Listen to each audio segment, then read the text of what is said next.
Hai, salam Bapak Mama Saudara yang dikasihi Tuhan. Selamat bertemu dan berjumpa kembali oleh kasih dan penyertaan daripada Tuhan. Saya senantiasa berharap Bapak Mama Saudara semua dalam keadaan sehat walafiat dengan penuh rasa syukur kepada Tuhan. Pada hari ini kita akan membaca serta merenungkan firman Tuhan yang terambil dari kitab Injil Matius pasalnya yang kelima ayat 13 hingga ayat yang ke-16.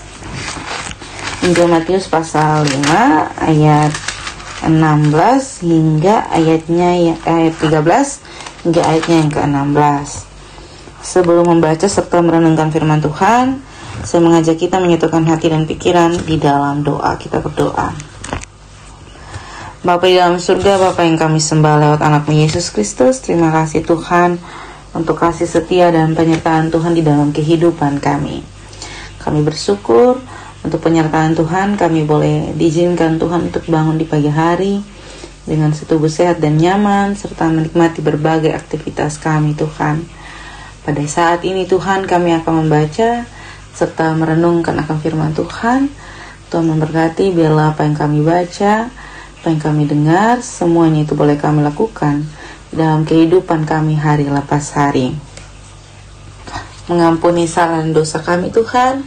Di dalam anakmu Yesus Kristus kami telah datang dan berdoa. Amin. Bapak Mama Saudara yang dikasihi Tuhan, pembacaan kita terambil dari kitab Injil Matius. Matius pasal 5 ayat 13 sampai ayat 16. Garam dunia dan terang dunia. Kamu adalah garam dunia. Jika garam itu menjadi tawar, dengan apakah ia diasinkan? Tidak ada lagi gunanya selain dibuang dan diinjak orang. Kamu adalah terang dunia. Kota yang terletak di atas gunung tidak mungkin tersembunyi. Lagi pula orang tidak menyalakan pelita lalu meletakkannya di bawah gantang, melainkan di atas kaki dian sehingga menerangi semua orang di dalam rumah itu. Demikianlah hendaknya terangmu bercahaya di depan orang, supaya mereka melihat perbuatanmu yang baik dan memuliakan Bapamu yang di sorga.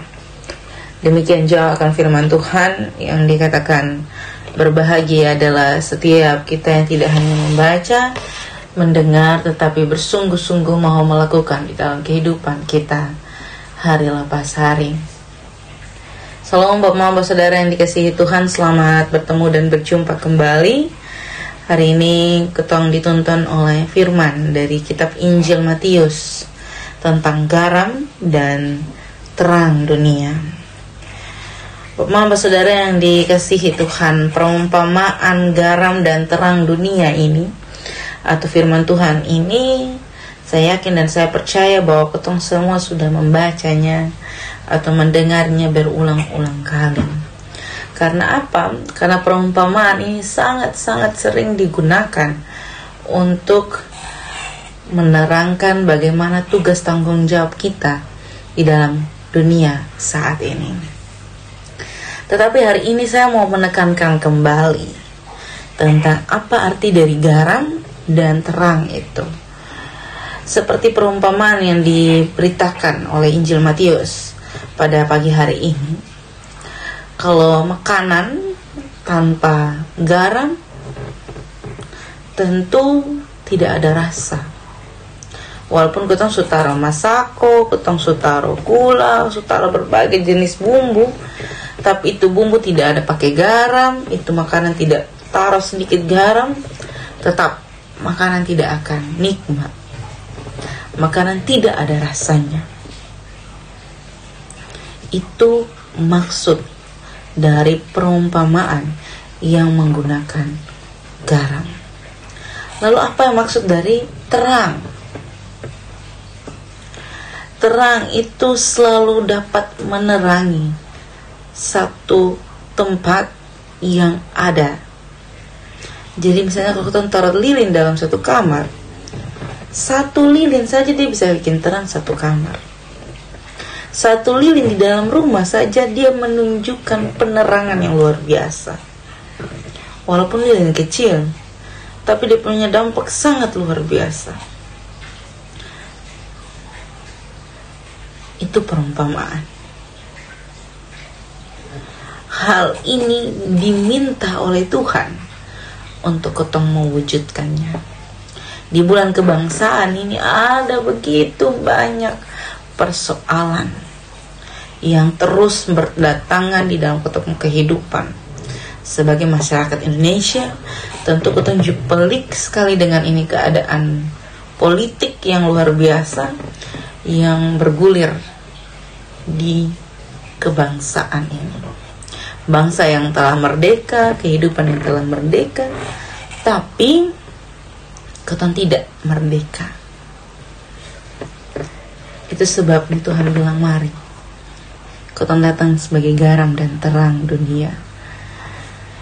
Sedikit saja yang ketong lakukan, saya yakin dan saya percaya bahwa itu akan memberikan dampak yang besar. Seperti garam di ujung sendok, seperti lilin kecil di tengah rumah besar.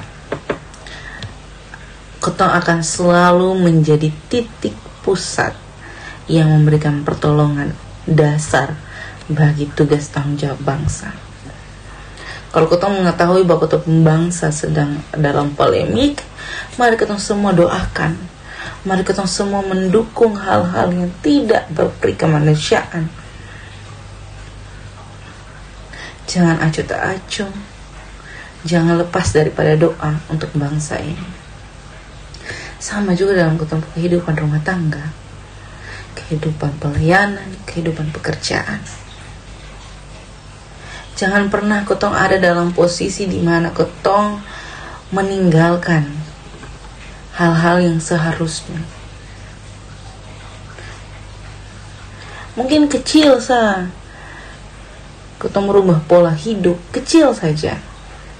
Mungkin ketong mulai berdoa, ketong baru mulai hari ini dengar suara marturia, atau ketong baru mulai bersaat teduh. Kecil teman-teman, kecil sekali Bapak Mama. Tapi saya mau kasih tahu bahwa yang kecil itu yang akan memberikan dampak yang besar. Mari menghidupkan perumpamaan ini di dalam ketumpung kehidupan. Bukan hanya tiap kali saya tanya bilang, "Su pernah baca, su pernah dengar kok?" Semua jawab dan sudah. Tapi ketong tidak pernah melakukannya. Mari ketong melakukan hal-hal yang kecil itu.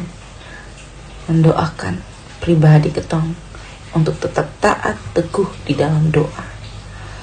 Selamat menjadi berkat dimanapun Bapak, Mama, Saudara semua berada. Tuhan senantiasa menolong dan memberkati kita. Amin untuk firman Tuhan. Untuk menutup perenungan pada saat ini, saya mengundang kita menyatukan hati dan pikiran di dalam doa. Kita berdoa.